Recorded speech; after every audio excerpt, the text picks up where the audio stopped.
Hey, Love Your Life fam. It's Crystal and Andre Holland. What's up, everybody? Hey, looking forward to hearing from you. So to find us, you can check us out on Apple Podcasts, iHeartRadio, Spotify, and Stitcher. We look forward to hearing from you all. Yeah, we came a long way, and that's what the song say. And I can do all things. I can do all things. Yeah, I can do all things. Yeah. Hey, Love Your Life family. Welcome back to another Loving Your Life podcast. It's your sis, Crystal. What's Going On, family. It's your brother, Andre. We're excited to be with you today. Yes, indeed, with another discussion about loving your life. What's sure. happening? Not much, babe. How you doing, girl? What's going on with you? You know, baby, we had like a really, great mouth-watering meal today, and I'm really craving something sweet now. And so I'm thinking about peach cobbler, sweet potato pie, Okay. Warmed up with some ice cream on it. I was going to say, that would be bomb. Like some type of, brownie with some ice cream. Oh, man. Matter of fact, I got the perfect, there's we'll talk about it a little later. Okay. I got the perfect idea for ice cream, for an ice cream date. Okay. That's what we're going to do, girl. Ice cream date. Ice cream date. Hey, it's real out here in Arizona, 110 degrees today. And so for sure, for us, man, we're going to treat ourselves, but it has to involve doing something cool. And so on the agenda today, some swimming, some ice cream, for sure, just trying to relax in the midst of this heat. I'm excited, babe. But tell me, girl, how you feeling? How you doing? Everything good? Other than that, doing pretty good. Looking forward to, like you said, the day, doing some fun things with the kids, getting in the pool. And whatever we do, it being consistent. It consists of staying cool. Love Arizona. These summers are brutal. You can never get adjusted to this weather. I mean, I can't. No, hey, that's for real. I don't get it. Summers are very brutal here in Arizona for a few months. End of the day, this heat is serious. So you can't drink enough water. It's important to drink. So definitely. But these 3 months outside of the months of the summer months, it's nice year round. But yeah, man, this heat is brutal. That's for sure. Definitely. So what's on your mind today? You know what? I was really sitting there thinking about all of this stuff that's going on through social media. I mean, we're still dealing with COVID-19, dealing with a lot of protests here in America. Emotions are really high. But even before all of this that hit us in the year 2020, and I say hit us, I mean hit America, hit the world at large, conflict has been just such a vital ingredient or common ingredient that we all have in common, regardless of where we're from, background, just dealing with conflict. And so I really want to talk about the importance of maturing through conflict. Man. Because it's inevitable. When I say conflict, it's inevitable. It's going to happen regardless of who you are, where you're from. Conflict will occur. And so I think the importance is maturing through conflict. And why do I think this is so important? Because again, we're going to face conflict, and oftentimes people run from conflict versus addressing it head on. And that has to do with a lack of maturity. Mm-hmm. And so I want to stress there is a mandate or a premium, or it's very important to mature through conflict because it's going to happen. And so what do I mean by that? Just simple as that. There's always going to be disagreement. So our ability to face the disagreement head on, not run from it, not shy away from it, not try to pacify someone or the situation because we don't want to deal with conflict, but being mature enough to just address it head on and deal with the issue, get it out on the table so we can move forward. Definitely. It makes me think about the first time we had to address conflict even in our own relationship, in our early years of dating. What you talking about, girl? What conflict in our early years of dating? Our very first issue, our very first conflict, it had been... See, my wife can give details. She knows details. I'm sitting there racking my brain like, what in the world is she talking about? She getting ready to share a story. She talking about our first time of conflict. I'll never forget. We've been married over 18 years. I have not a clue what she's talking about.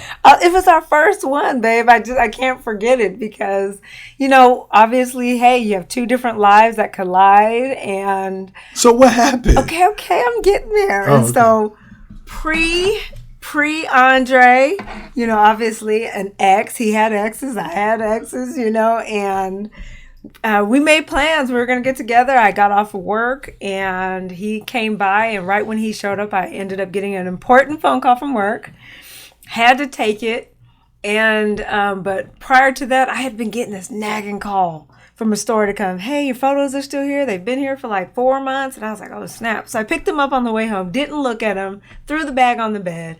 You show up. So I just popped up at your house? Yeah, well, I knew you were coming. Okay. Wait, I can't remember. I think I knew you were coming. But I had to take this call. I couldn't get off of it. It was important. And so I was like, hey, give me a few minutes. I'm on this call. And we make eye contact and you just ask, hey, can I check out these pictures? And I'm like, nonverbal, like, yeah, go ahead. So my back is towards him while he's looking at these pictures. And the next thing, he's like standing on the side of me, kissed me on my cheek, and is like, hey, holler at me later. So what was on the Body picture? language completely changed, flipped on me. I didn't know what was going on. So I'm like completely confused. I turn around and these pictures were of me and an ex. So the pictures, so you said I saw some pictures of you and the ex? Yeah. Okay. Well, what was the picture showing? We were just together. A couple of us like what, kissing and stuff? I don't think we were. I think it was more like hugged up. But it was confusing. So you because tried me. So you tried whatever. me. You were showing me pictures of an ex? No, I wasn't showing you anything. These were old pictures. I had picked them up. I hadn't even seen them. And so I threw them on the bed, took this phone call. You walked in, saw the photos before I saw the photos. Okay. But again, you walked in on something and saw something. I had no clue. And so automatically, I get it. Your mind went to like, what? Is this chick trying to play me? And I called you that night. You didn't even take my call. So first of all, don't even try to play. So you telling me you picked up pictures. Uh-huh. And in these pictures, there was an ex. You had no idea these were pictures of you and an ex. No. Babe, I used to take so many pictures. So for you millennials, this was when we had to actually go and buy film, put it in cameras, go drop it off and let it get printed. And they had been sitting there for like 4 or 6 months. Been there a long time. So did I check you? I checked you, huh? I laid the check down. Come on, girl. You sound Be a little honest. too excited about checking somebody, whatever. And so, I'm I feeling... faintly remember that. I faintly remember that. I don't remember telling you, give me a call later. But I do remember sitting in your bed, we were talking because we were dating. We hadn't been dating long. No. And looking through some pictures and seeing, and in my mind, I'm like, why in the world this girl got these pictures of her ex, and then she gonna be sitting there having me looking through it, like, like who she, she trying to play me, like, who she think I am? Like, I'm gonna be chasing up after her? Like, that's how I felt. Like, I'm looking at these pictures, and brother pride and manhood rose up. Like, oh, she trying me? Like, she think I'm gonna be running up after her, kissing her butt? Man, and I'm confused right now. I'm like, what in the world is going on? So, he left salty. He was straight up salty, and I'm confused. Like, what's going on? So I waited, I think maybe an hour, and I called him. He didn't answer, and left a message. I think I left you one more message after that, and I let it go. And at the time, we worked at the same place, but you had just put in your resignation. Yeah. So like that next day was like your last day, and ladies, he showed up to the job, t-shirt and some sweats, and was like mad dogging me. You was like, you looked at me crazy. Well, so what it was, I was putting the check down Stop talking about checking me. professionally, but I was letting it be known, like, look here, I know my value, loving your life, brothers. I know my value. Listen, I'm digging you. I'm feeling you. I remember now for sure. I remember because it was the last day of this job. I showed up. Normally it was business casual. I was like, man, this is my last day. You did not care. And so, but you were still fine. But I went straight. I remember that's what it was. Matter of fact, I walked right up to her. She was in the middle of a conversation with some girls and a good friend of ours. And I just walked. Hey, let me talk to you for a second. I was like, what's going on, brother? Hey, let me talk to you for a second. Pulled it to the side. I think we went outside or something. I just said, hey, straight up. I let her know straight up. Like, listen, you my girl, like you, but I just need to know exactly where you at because I'm not the one to be played like Boo Boo the Clown. You know how I feel about you, but if you don't feel the same way, let me know now, and I'm gonna go my separate ways. And that's just how the type of person I am. I'm not going to be chasing up after you or anyone. So I remember that conversation. I was letting me know, like, listen, if you're not feeling the same way, let me know now, and no hard feelings. We can chuck the deuces. I go my way, you go yours. But it was like, as upset as you were, I was like internally like, this dude is fine when he's angry. Yeah, look, don't even try to. But I remember though. I remember for sure. I was like, listen, I need to know where you stand. Straight up, he was. But it was like sexy to me. Like I'm just being like real talk, because it was like, I ain't sharing you with nobody. Period. Well, I mean, that's how it was. And that's maturity, and I appreciated that. And then when I was truly able to unpack and like, so get to explain it, girl. Why you had these pictures? That's where I'm going. Oh, okay. So then I was able to tell him like, look, the store had been sweating me these pictures, and I even showed him the date on it from when I turned it in. So it was like 4 or 6 month old pictures. And so that, brought some resolve, I believe, obviously for him. And then, obviously it was reactive. I'd be mad too. I go in, I'm trying to chill with my man, and I go in and see a picture of him with his ex, and so, but to that, we also had to address issues on his end with exes, kind of trying to pop up. And so that was something that we both had to navigate through. But we had a lot of rich conversations, and we're honest with each other, which I know was foundational for our relationship. Well, because, and again, for us in these situations, the importance of maturing through conflict, as I think about it now, even as you brought up the issue with the pictures and the ex, because when I remember seeing those pictures, and then again, we had just started dating. And so I was upset, and I ended up leaving. Now, I confronted the issue. It just wasn't that day. I left. We weren't living together. Matter of fact, you were still living at your parents' house. And so I left and went to my apartment. But it was mature. I was mature enough to confront it. I wasn't going to just let it pass. Mm-hmm. And so it's important when conflict arises. And because at the end of the day, I realized when I got upset, but it was something that was, you didn't intentionally flaunt or throw pictures in my face from an ex, that you just took, even though we were in a relationship. These were 4 to 6 month old pictures that I happened to be going through. And so when you brought clarity, it definitely brought understanding. But for us, as you mentioned, that was kind of like our first time of conflict. Number one, we addressed it head on. Mm-hmm. I mean, I think that next day is like, look, we have to have a conversation. I need to know where you stand, because I knew how I felt about you, and I needed to know exactly, did you feel the same way? Because again, at that point in my life, 24, 25?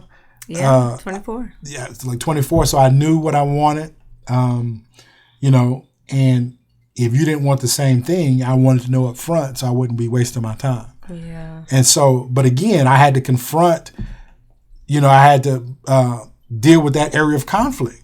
I wasn't going to sweep it under the rug, wasn't going to act like it didn't happen. I needed to address it head on. But even as we talk about maturing through conflict, even in our relationship, because that was pre-marriage, we had just been dating for a few months. But even as we got married over the years, there's been conflict that arose, because that's just a part of life. And we've learned to address conflict, basically hear one another's perspectives, viewpoint. And the importance is maturing through conflict. And I like through because it deals with the action. Right. Meaning life doesn't stop and give you opportunities to deal with issues or conflict. You have to deal with conflict on the go as you're still living, as you're still working, raising children, doing all the things you normally have to do. Life doesn't stop just because you are dealing with conflict or just because conflict arises. So it's important to be able to mature through conflict, meaning while you're living life and doing life, you address conflict, but you don't stop. And so meaning everything was still coming. I still had to go to work, still had to function appropriately and so forth while I'm dealing with some areas of conflict in my life. And so that is huge, because the truth be told, I had to compartmentalize, meaning every time we've had conflict, and for us, we've never, we don't have drop dead. We don't physically fight or nothing like that. We don't be yelling and screaming, but just different parenting styles or whatever conflict that comes up. Mm-hmm. But for us, well, not just us, everyone, life continues. And so part of maturity is being able to compartmentalize. And I don't mean put it down and don't deal with it. But while there's been conflict, still being able to get off our chest, respect one another, be mindful of our tone, our delivery, how we're talking to each other, while simultaneously raising our children, going to work, taking care of our day-to-day responsibilities. And so it takes maturity, because some people, here's the reality. Now, it doesn't mean that they're bad, but part of maturity is, listen, life happens, being able to deal with conflict and not just completely lose your mind. And I don't say that lightly, but there's been plenty of times in my life where I've had to deal with conflict and still had to go home and but part of being a father. Kids, let's go play. As soon as they hit the door, they have no clue what I've been going on at work and the conflict I've been dealing with, or the struggle I may be in certain areas of my life with my career or whatever. But they still want daddy. They want to play. My wife, same time, date night. So things are going on while I'm going through conflict in other areas of my life. And so part of maturing through that is, while you're going through conflict, action, you're going through it, you don't stop doing the day-to-day things that you need to do that's a part of who you are as a husband, a father, a daughter, or whatever. And it goes back to also self-reflect. Yeah. You know, when you're maturing through conflict, being able to not repeat behaviors that didn't resolve matters. So if you are very reactive, you know, okay, this doesn't work. You know, identifying what does not work, what does not bring resolution to conflict that you're enduring. And so one of the things that has made helped our marriage to be successful is raising questions. It's crucial. If I don't understand something, I may feel like I have a reason to make an assumption, but I don't have a right. So again, raising questions to get clarification versus making an assumption, and you've wasted 30 minutes arguing about something that's non-existent. And it was just a feeling, you know? And so it goes back to raising questions and then identifying the truth. Where's the truth at in what you're feeling? And then getting it validated through the conversation. And so a lot of times I think there's so much time, energy, yelling and stuff wasted because it's reactive behavior versus responsive behavior. Being able to truly listen, raise questions, identify what's true, and then converse around that, versus you've come in the house, you have an attitude, and I'm happy to see you, and I go to greet you with a kiss and you turn away from me and it's just like, I just need a few minutes. You know, I could get offended and be all in my feelings and I can't believe this and I did this. You know, be super reactive versus, you know, give them the 15, 30 minutes that you may need and then come back and say, hey, you walked in, you seemed unsettled, is everything okay? You know, or just, and I get it, ladies, it's not easy. You know, and the only reason it becomes difficult is because we're looking at it from a self-centered perspective, how it affected or hurt us. And that's part of maturing, being able to step outside of what you're feeling for that moment, and being able to extend empathy and compassion. Give the individual that you may feel that you're having the conflicts with, give them the space that they're asking for so that they can process, and then coming back, having the conversation. And it is okay after you've gotten some answers, just say, hey, you were kind of cold to me, you know, and it rubbed me wrong and this is how it made me feel. And then give them the space to apologize. Well, but, you know, and I think too, a big part, even I think about just conflict, there's sometimes a lot of people have just false preconceived notions that a good relationship means you're not going to have conflict. Ugh. And that could be nothing further from the truth. The reality of it the reality of it is conflict is inevitable. I don't care how great of a relationship you're in, you know, how much you think you love him or her, and, you know, you're newlyweds or you're just starting to date. It's only a matter of time before conflict comes up. That's a part of life. And so some people have a false facade of what it means to be in a good relationship or a great relationship. Mm-hmm. They think, well, we never have conflict. Well, that's a lie. Just keep living. Okay. Just wait. It's going to happen. So part of it, the big thing is understanding that conflict doesn't mean that it's not a good relationship. The issue is, how do you deal with conflict? Right. And so we learned earlier on, number one, to confront it head on, deal with it. I'm not going to be walking around on eggshells or something on my chest or heart I want to talk about. I need to say, hey, babe, I need to talk about it. And then respecting you enough that if you say, hey, I'm still processing my thoughts, give me some time. Okay, fine. But best believe once you have some time, we're going to deal with it. And so I want to stress, number one is Conflict is inevitable. Okay. But part of maturity, and I'm big on maturity because it really deals with loving your life. We have to grow up. Yeah. When I became a man, I put away childish things. And so there are many times people enter into relationships and they're still trying to be a child. And real relationships is not for children. Okay. I mean, children, 1 minute you crying, next minute you best friends. 1 minute you hot, 1 minute you cold. That's immature.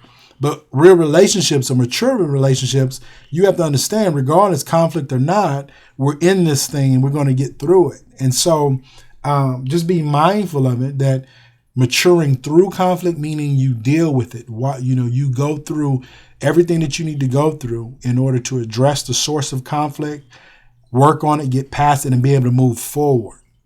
That's really, really good, because conflict is healthy when it's handled the right way. Right. And there is no cookie cutter, black and white way to address conflict when I'm talking about healthy conflict. But we know some huge bad things to incorporate with conflict, like name calling. Yeah. It's horrible. It continues to sour the relationship if I don't agree with you or agree with your perspective, and then I tell you, well, that's stupid.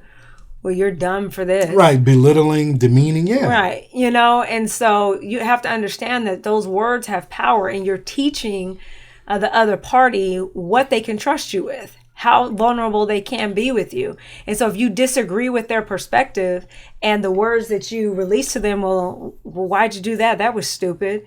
Versus raising questions that are going to provoke thoughts such as, well, what made you think of that? Right. And then listen, hear from their lens. Again, you have two different stories, two different lives that are colliding and coming together. And just because they don't do stuff your way doesn't make it wrong. Yeah. It doesn't mean that you get to call it dumb, call it stupid, or even worse, continue to break that individual down while expecting them to continue to be there and to love you while you're chiseling away at who they are as a person. And even for me, even when I think about maturing through conflict, because the reality of it is, just growing up as a preteen, elementary, junior high, high school, young adult, the whole nine, I was just a jock to the core, meaning loved athletics, played sports, but even my emotions, I didn't really realize until I became adult and began to really spend time really thinking about my emotions.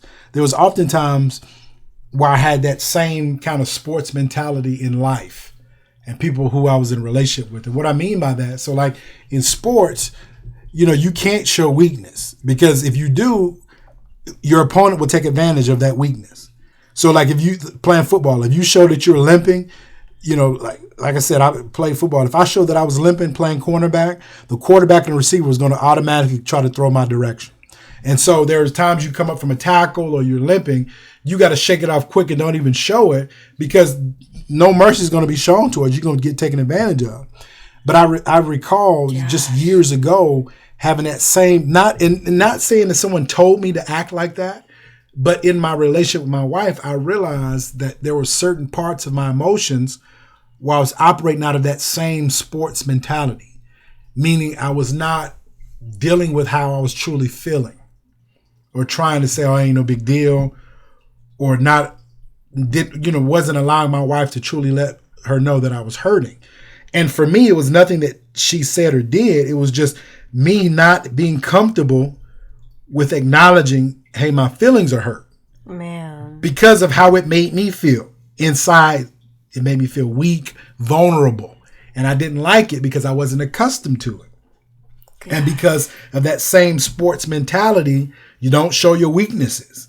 And so it was sometime probably about 6-7 years in, I would say anywhere from 3 to 5 years in marriage, I really realized that I needed to be more vulnerable with my emotions.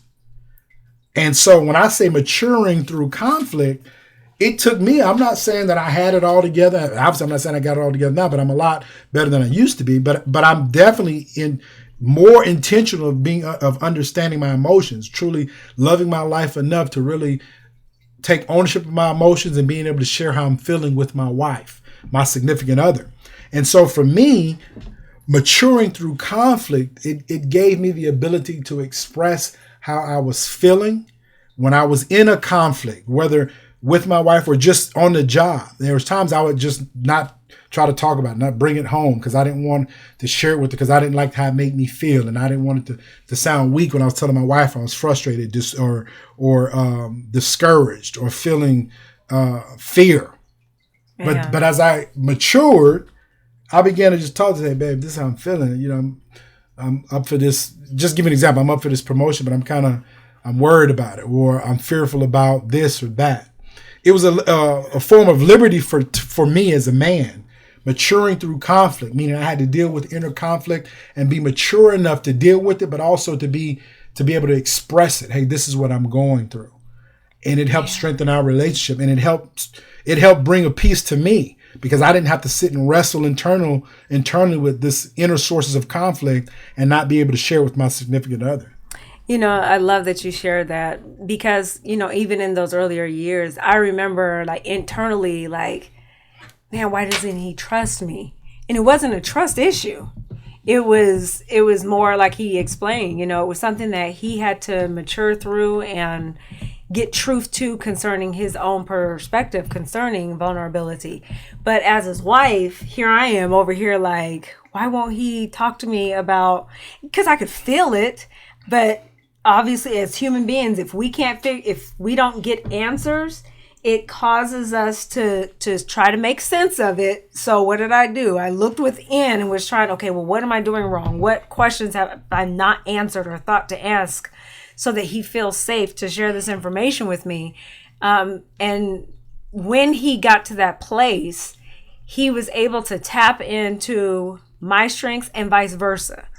Same thing for me. As I became more vulnerable and shared areas that were delicate for me with him, I was able to lean into his strengths, which overall for the relationships helps us to grow deeper in what love is. And so for me, when I say maturing through conflict, again, this is part of my personal testimony, truly maturing through conflict, and some of it was inner conflict that I was dealing with, in addition to external conflicts of just life, but maturing through that. And for me, that really meant being able to verbalize, talk about how I was feeling with people I trust. Obviously, number one, my wife, my confidant, my companion. And so I had to learn to mature through conflict by being able to talk about it. And that really definitely strengthened our marriage. It brought peace because me sharing wasn't so that you could fix it. It was just so that you could have an understanding of how I was feeling and what I was going through. And with information, I knew how to support him. Right.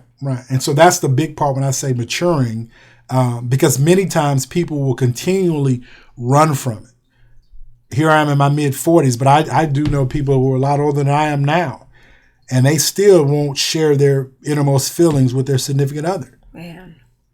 And it's really sad because when you think about, just marriage and being able to be vulnerable, I don't want to live where I can't share my most intimate feelings. And so, but regardless of the relationship, because conflict arises in all relationships, in addition to marriages, all other types of relationships, and conflict always arises. And so the goal is maturing through it by being able to deal with it head on. And part of that, again, goes back to transparency. And so some people, they can't move forward. There's a blockage because there's things that they just won't deal with. They keep running from it. And the longer you run from it, the longer you're denying yourself the opportunity to mature, to grow.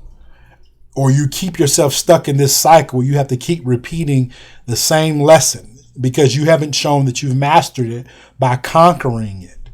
And so I would encourage, all of our listeners, regardless of what the extent of your relationship with people is, conflict is inevitable. Part of loving your life and being able to be made whole for yourself is dealing with those sources of conflict that you're wrestling with. Mm-hmm. Internal conflicts as well as external conflicts. So you owe it to yourself, love your life enough to deal with it, so you don't have to keep repeating the same old lessons over and over again. Yeah. You can be able to move forward and address and deal with something else. You know, we're going to keep dealing with conflict, but the sooner you address conflict in a healthy way, the better off you'll be and the easier it'll get when conflict comes up. Because you definitely mature through it. Yeah. And there's some stuff you're going to see right off the cuff. Like, oh no, we're not going to, you know how to address it from a mature lens. Right. And that goes back to being reactive versus responsive. And for those of you that may be on the other end, that you're being asked to hold space for somebody who is dealing with conflict and it's annoying to you, you got to look it within. You have to go back to you. Like, why is this annoying you? Well, what do you mean by hold space? What do you mean? You know, when someone's trying to share something with you and you know their body language is telling you that they're uncomfortable, and for you it's irritating. You're like, oh, just spit it out. Say what you need to say. Knowing that nonverbal is part of the problem. People are, because your nonverbal is 80% of conversations. And so if you're projecting nonverbally that you're annoyed, here we go again, same old story, different day, that you're never going to get past this issue until you address it the right way, which is truly being able to listen with compassion and empathy and then raise questions that promote healing versus perpetuate the problem, which is where the name calling, or you've been through this 10 times. And believe me, most people realize that they're stuck in a situation, they're sick of it and they're tired of talking about it. But if you keep approaching it the same way, thinking that it's going to change or resolve the matter, you're a fool. Yeah. No, that's good. I think, which again deals with, part of loving your life. Listen, loving your life enough to not run from conflict, but to mature through conflict by growing as a result of conflict. That's going to help you be that much further along in life. And again, when you stop running and address conflict head on, it's going to mature you, it's going to strengthen you, and it's going to become easier and easier, because oftentimes people run over you when you allow them by not confronting it. It's a source of conflict and you don't address it, so they keep taking advantage of you. But you owe it to yourself, love your life enough to take a stand, address conflict head on. You let people know how they're going to treat you and what they're not going to do. You have, I would encourage you. It takes maturity, but you're going to be the better off for it. So, hey, it's been real. Again, the importance of maturing through conflict. I encourage you all. Babe, tell them where they can check us out at. Check us out on Apple Podcasts, iHeartRadio, Spotify, Stitcher, Google Podcasts, and YouTube. Thank you all so much. We love you. Peace. Shout to the city that raised me. Shout to the people that made me. I'm from the 80s. I don't think mumbling wavy. I grew up like on a Jay-Z. Maybe I'm crazy. I ain't been wondering lately. Feel like it's there for the taking. Feel like I'm good with the changes. Know who I am. And that's the most dangerous state. Hey, Love Your Life fam. It's Crystal and Andre Holland. What's up, everybody? Hey, looking forward to hearing from you. So it's the finest. You can check us out on Apple Podcasts, iHeartRadio, Spotify, and Stitcher. We look forward to hearing from you all.